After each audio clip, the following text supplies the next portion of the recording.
Townsend Historical Society and the son of the president, Claire. And emceeing events is apparently one way you can volunteer at this society. Before we get started, I just ask everyone to silence your electronic devices, please. I think nothing would quite ruin a concert more than a ringing cell phone.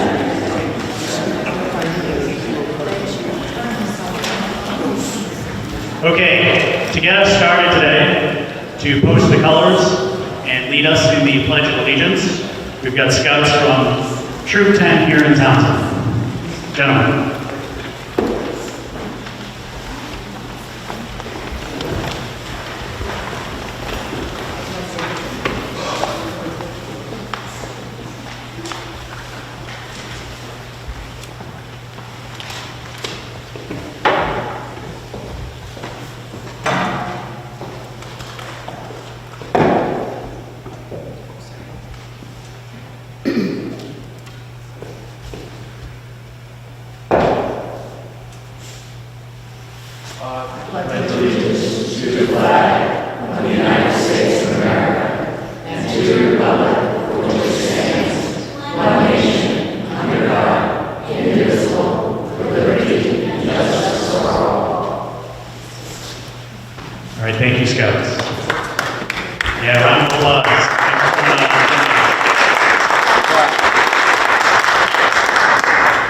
So welcome everyone to this very special concert, where the star is an artifact of the collection of the Townsend Historical Society.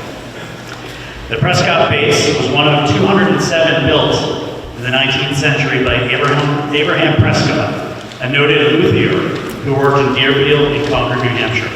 You can look that word up later, I had to look it up as well. To bring the instrument to life, we have Justin Lee, a versatile upright and electric bassist who performs regularly in a wide variety of styles. He's currently a member of the New York City-based Chelsea Symphony Orchestra, the New Jersey Capitol Philharmonic, MRB Jazz Project, and founding member of the Powerhouse Big Band and Bob Page Jazz Trio. Hailing from New Jersey, he is a teaching artist at Raritan Valley Community College in Brandenburg, New Jersey, and has been a music educator for 2 decades. Mr. Lee will be joined by Raul Abad, an eclectic guitarist and composer based in the New York City area. Please welcome Mr. Lee and Mr. Abad.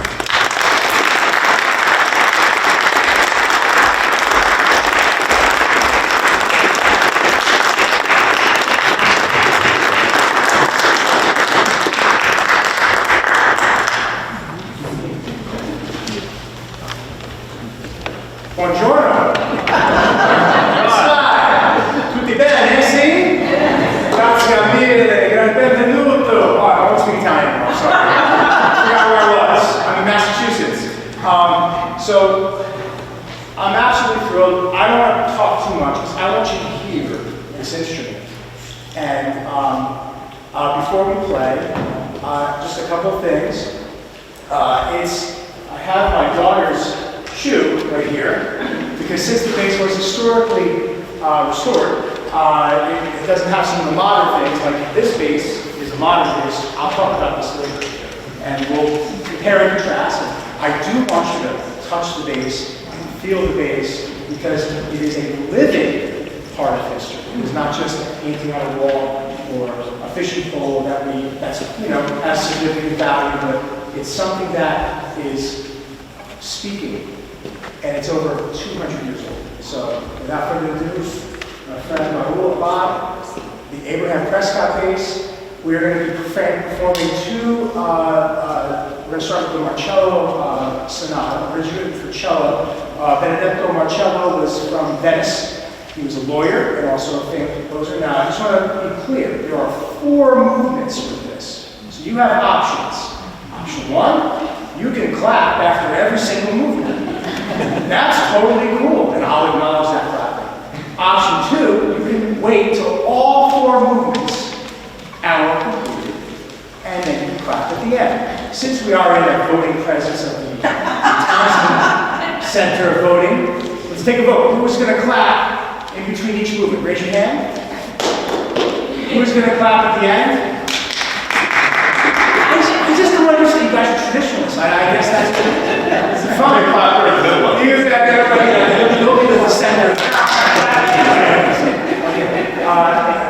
going to get started here, and hope you enjoy the Benedetto Marcello Sonata, and after that we will do Nana by Magna the Fire.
Here's the other half.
Bass is slipping, so as you can see, I'm like, oh, it's okay. I got it. We're good. I'm gonna break this side.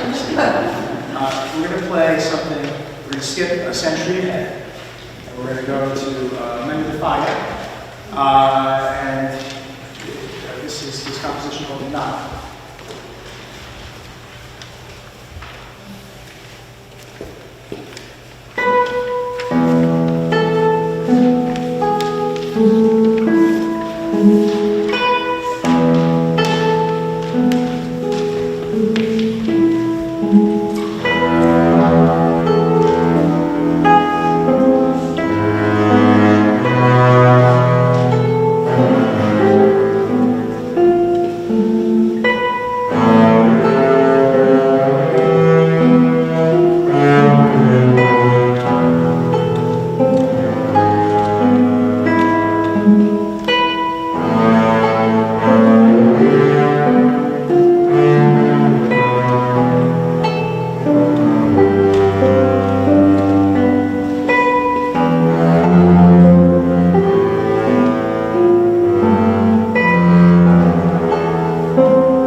it's show and tell time. I'm going to come down here. Don't worry, we're professional.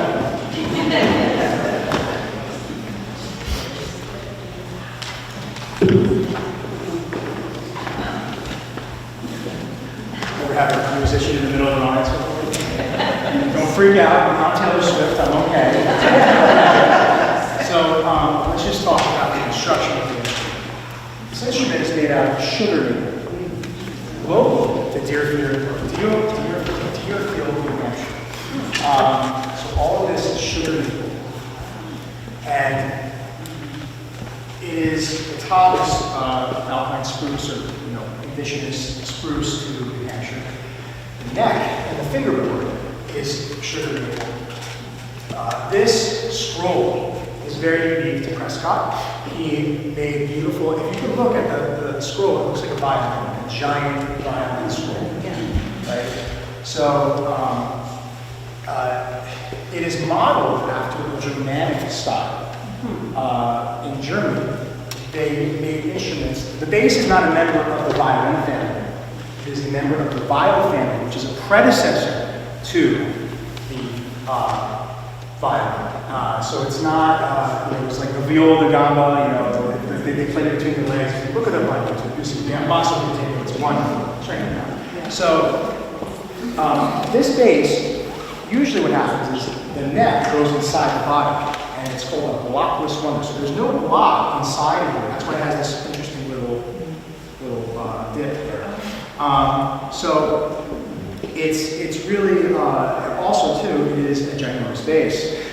It is something that, if fully restored to modern condition, would be even more priceless and would also be played in the major symphonies. It could be. This is a bass that could be played in symphonies across the world, or a private collection of a violin collector, or some pretty. You guys have it, so that's cool. I'm going to play it. So we're going to keep it right here. That's great. And I'm just going to play it. So let me just show you how powerful it is. This is usually, you see how close the fingerboard is? These instruments were used when churches couldn't afford organs. So they go, they do all the hymnals, and they would play on these instruments. And they also had church basses, which are like weird cellos. They're like not cellos, but they're not basses, but they look like cellos, and they're kind of like a bizarre tuning and that, but they were used in New England to play in the church for all the hymnals in the Presbyterian and the Baptist and all the churches, the Protestant churches. Roman Catholic, of course, did not do that. Even bagpipes are not allowed in the Catholic Church to this day, and percussion instruments. But in Protestant churches, it's a different story. So that's what the function of this instrument was. On a personal note, I don't want to get emotional. This has been a long time coming. There's been a lot of twists and turns. I want to thank my brother-in-law Tabor for finding the bass and sending me a picture in the attic and going, oh my God.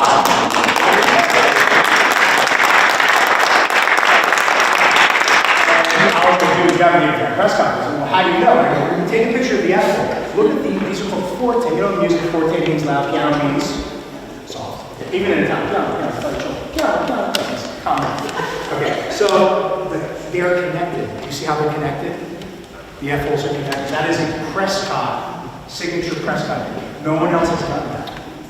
That's unique to Prescott.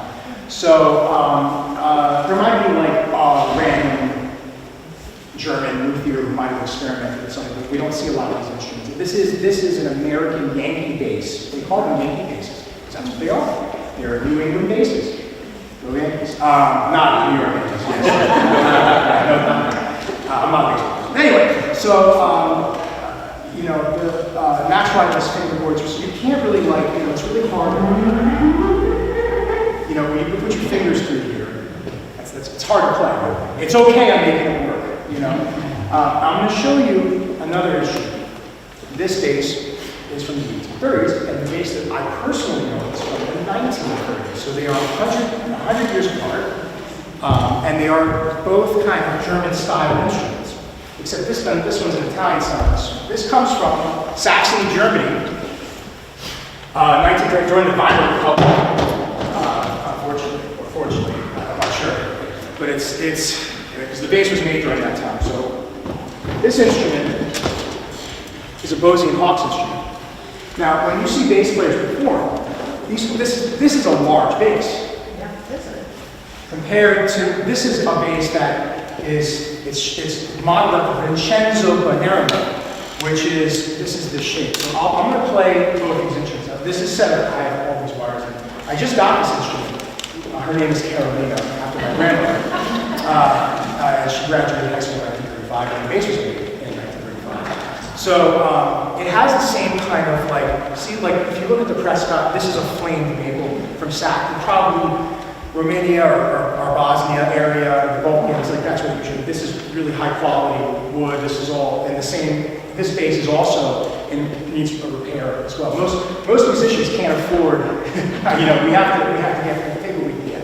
So I was able to barter and trade for this thing, and it's really this is an amazing bass, but this is my own personal, so I was able to get into my collection. So this is shaped as an Italian instrument, violin, of course. You notice too that this has a flat back just as this. And that's only because of economics. Flat back instruments are not part of the violin family. It just makes it's cheaper. Some say that it's, you know, sounds better, some say it sounds worse. You know, you just have to, each instrument has its own sound and voice. So I'm gonna just play so you can hear the difference. This is just open strings, right?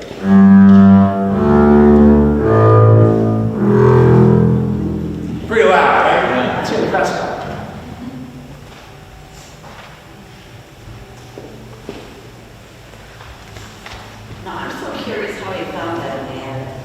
It was up there, and it's emotional for me because tapers on my office. It's like, you know, Indiana Jones times it now. He opens up a tube. And you know, this is my daughter is 6 now, and I'm 6 and a 4-year-old. That's her shoe. And my sister-in-law had that right now, so thank you. So this is like. Because it's all original. This is all original. If you want to check out the restoration of the bass, go on the Nine Harbor, local Nine Harbor's website on his Facebook page, and he has the bass open. It was never open. It was never open. It was. This is one of the original Prescott basses, so it's really special. So imagine that. Listen to this.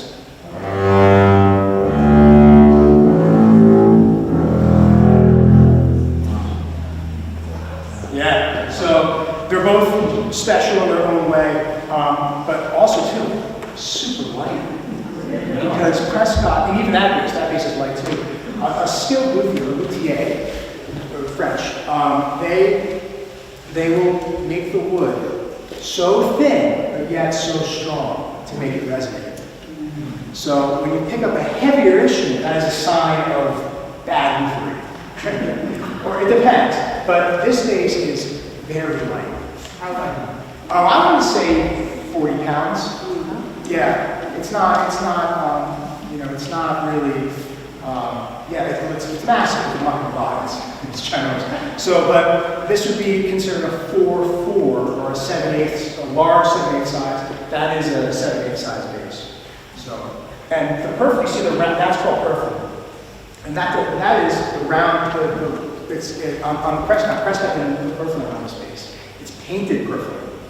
On my bass, it's perfect that's inside of it, and it prevents the instrument from cracking.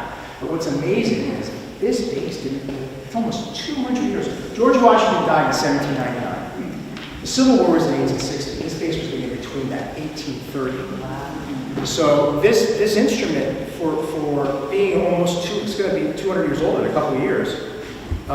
It's in really, really immaculate condition. And my plea to you is that when I go back home to New Jersey, is we talk and we figure out some storage things and just keeping the bass safe and letting it play. That's all I want to do. Yeah. So if you have any questions, you can always reach out to me. And Claire, you know, where are you guys? That's where. You guys have been absolutely wonderful. Thank you for everything. the executive board of the Townsend Historical Society, thank you so much for seeing this through. I know you thought we were crazy, and we are crazy, but it is really a national, American national treasure what we have. Yes? A question, so on a violin and stuff, the fretboard is ebony? Is that Correct, right? so And so this is the same? they couldn't get ebony in the 1830s in America, so they used what they could use, which was sugar maple. And it's strong enough? Yeah, I mean, it's okay. Ebony is very dense, and that's why they use ebony. But unfortunately, since global warming and all the things that are happening to ebony and all the woods of the world, the forests of the world are changing. They're coming up with more ebony alternatives that simulate ebony and are also as strong as ebony, maybe a little stronger. So a lot of newer instruments are having different wood being used. But this, you know, fingerboards last 100 years. Ebony fingerboards last 100 years. If this bass is played consistently, what's going to happen to the maple is that it's going to start getting grooves in it. And ebony doesn't do that, unless it's like 100 years old. So, yeah. So, but I mean, it probably was, I have no idea how you guys got it. It was in the attic. I don't know. This is the first time it's been performed on, probably, who knows, 100 years, 150 years. So it's very emotional. And the first concert we did about 6 years ago, Bob Page was here. He has passed away this summer. He was a big part of my life, and he would be happy that this is happening today. So I really appreciate that. He was on the USS United States. That boat that's in Philadelphia right now, that's going to Florida. He played on that ship with Cary Grant. So you know, it was a big part of my life. And he was here. I'm sure he's very happy that this is happening. Yeah. This bow is my bow. The bow has a big bow is like, you know, like Harry Potter, the wand chooses the wizard. You have to match the bow with the instrument. So Bob passed away. I had some inheritance money from Bob. And I got a bow, and I got this bow. And this bow wasn't expensive. I played bows that were like $5,000, bows that were like $1,000, and bows that were like under $5,000, which was this. And this bow sounded the best because it matched my bass. So it worked out. So we're gonna, save for my kids' college a little more. It depends. So it depends on who you talk to. So if you want to sell it as is right now, it will be less because it's not really performed on like instantly. Like you can put your fingers under here. It needs a C extension, which would make it you can play notes. On my other instrument, I have a C extension to play down here for classical stuff like that. This is I would think this would be a symphonic instrument. At the current value, probably around you're looking between 30 and 40,000. It changes. If you were to restore it to its complete capacity, it would probably be upwards of 60 to 70.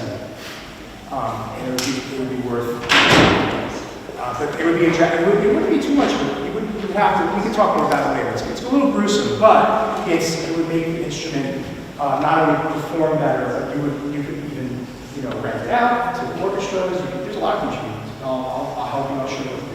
So there's symphonies go on tour and they use this instrument on tour. Get insurance and all that stuff.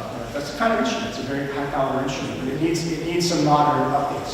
And it's not like if you do the modern updates, it loses value. It actually increases the value when you put the modern updates. It's your call. So if you want to keep it like this, that's fine, and I'll do the best. So we will make it work. Yes? Do you have what part of the work is that? I believe Tabor and Claire might know a little more. But I mean, basically what happened, they took the top off. They took the table off. This is called the top table. They went inside and they just repaired. There's some minor cracks and some little things. The varnish was completely, not there. So he redid the linseed oil. Linseed oil is what makes the instrument shine. So you put some linseed oil, make it all pretty. There's little scratches and things. That doesn't affect the value at all. Like the scratching and all that stuff it's fine. But it's he just went in, fixed some repairs, put a new bridge on. This bridge could probably, it'd be good to maybe change the bridge, because what happens is in the wintertime the bridge shrinks, and in the summertime the bridge expands. So on my bass, I'll show you in a minute, it has little bridge adjusters here, and it helps keep the tension of the bridge to, you know, you can play a little bit easier. So that might be a quick, easy fix to put that on, so when people want to play it, they can adjust it. It needs a case. It really needs a case. So don't put it near anything hot. Actually, the cold is not great for it, but it isn't as bad as the heat, because it's all done with animal glue. So what happens is, if it's too hot, the animal glue will melt, and the base will come apart. So that's, you don't want to do that. But, you know, it needs to be humidified. So it's a humidity room, because what's nice about it, though, is since it's so old, everything that's happened to it has happened to it. The wood is so dry that it's really, you know, it's not going to crack. There's not going to be any new cracks or anything. It's just maintenance. I mean, I'll check in on it every year. I mean, I visit my sister, my brother-in-law, and bring kids up here, and we go to Storyland, and we do New Hampshire, New England adventures, and I'll come and check in on it, make sure it's cool. You know, that's as a custodian, you know, I feel obligated to, you know, to make sure it's okay. So they lived in my house for a little bit, and we were transporting it around, and it was, you know, the fact that we get to play it now is wonderful. Thank you so much. Yeah. Could it be stored in a museum? If you want to do it in a museum, that's totally acceptable, but I feel I have a loving relationship with that coach, because the instrument should be played. It's something that, it's a living, I think it can tell a better story being performed on it. I don't know, still being played, but stored in a museum. I mean, you could, yeah, you could. There's certain museums that you know, there's the Metropolitan Museum of Art, you know, they have a massive instrument right now. I'm sure there's somewhere in Boston. But, you know, it'd be nice to have access to the instrument. Usually it goes in the museum and it stays in the museum. Usually when that happens, it's fantastic. So, yeah, it's good if because there's a lot of legal things that can happen. You put it in there and it stays in there and it's safe, but it's there and it's going to be there. So it'd be great to have it be performed on. Yes?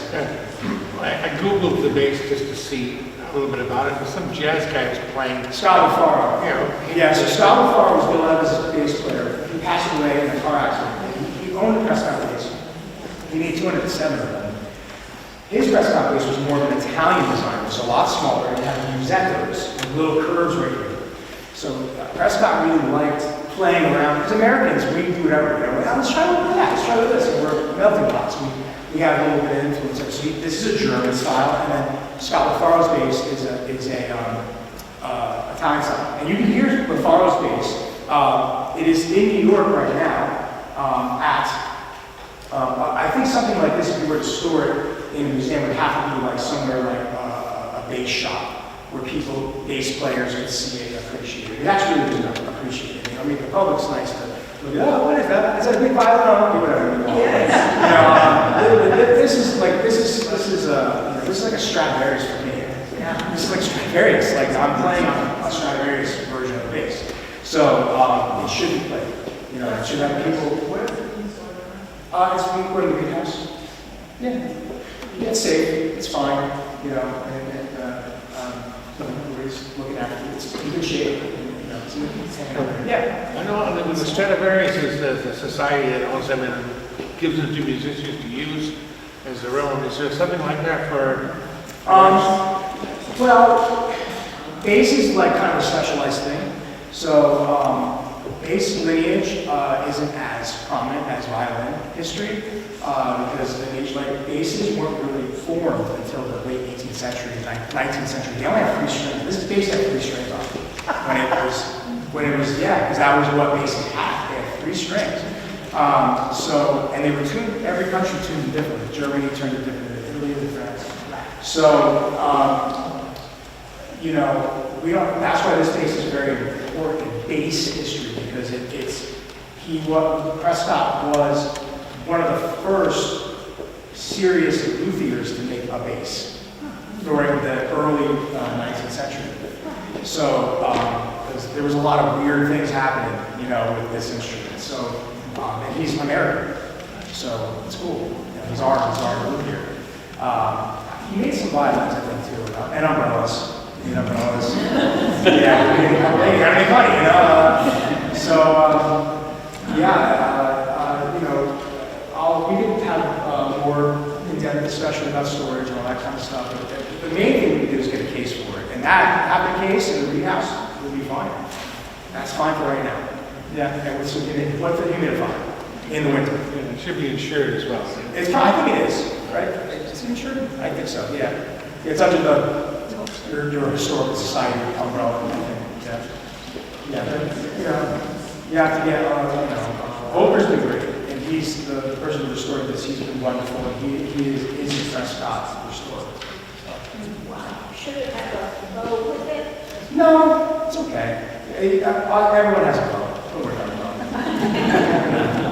Yeah, those are really cool, and bows have awards too. There's a lot of awards for bows too.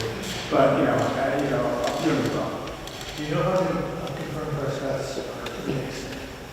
I mean, Scotland Farr was basically a famous one, but there was where I lived in Britain, I saw Prescott. A friend of mine in New York came to my town and had Forrest Prescott with him. There's 3 or 4 bass players that I know personally that own Prescott. Yeah. Yeah, if you look inside the forte, there is a label, and it has the Abraham Prescott. If you want to go on Volker's bass shop, Einheimer bass shop, he's in Massachusetts, maybe an hour away or less, he has pictures. Just scroll down the page and you'll see inside the bass. Yeah. You ready for more music? Yeah. We gotta get back to Jersey. We have school tomorrow, right? Yes. I want everyone to do a round of applause for Raul again. Thank you for Raul.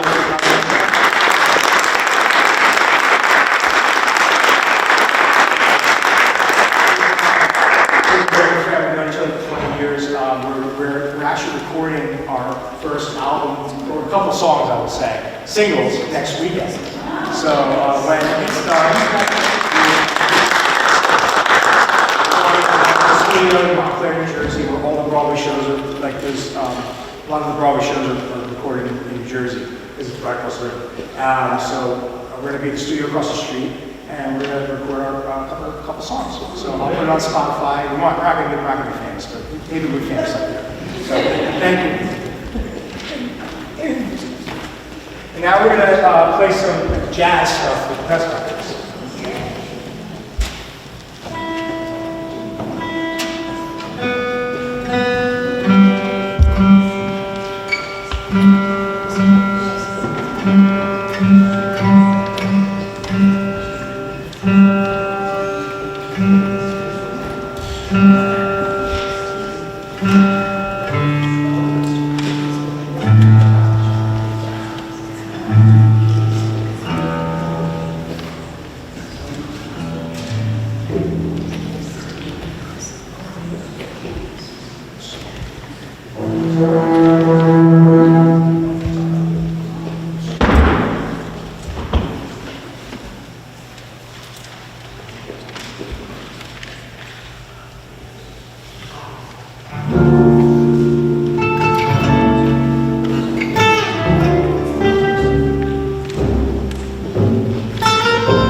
was written by, who was it? Was it John? Chester. Chester. And it was inspired by a Civil War veteran named Old Folks. The next two we're going to play is on Matilda.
having us here today.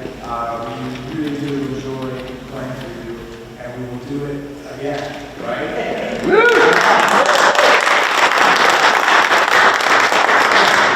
Raul and I'm here for the days where Raul really did me a huge solid as a great friend. I like to feature one of his particular compositions called The Girl in the Movie. And we'll see you next time.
has told me many times, there's a Delaware River in every state in New Jersey, every state, because Washington has crossed several hundred rivers.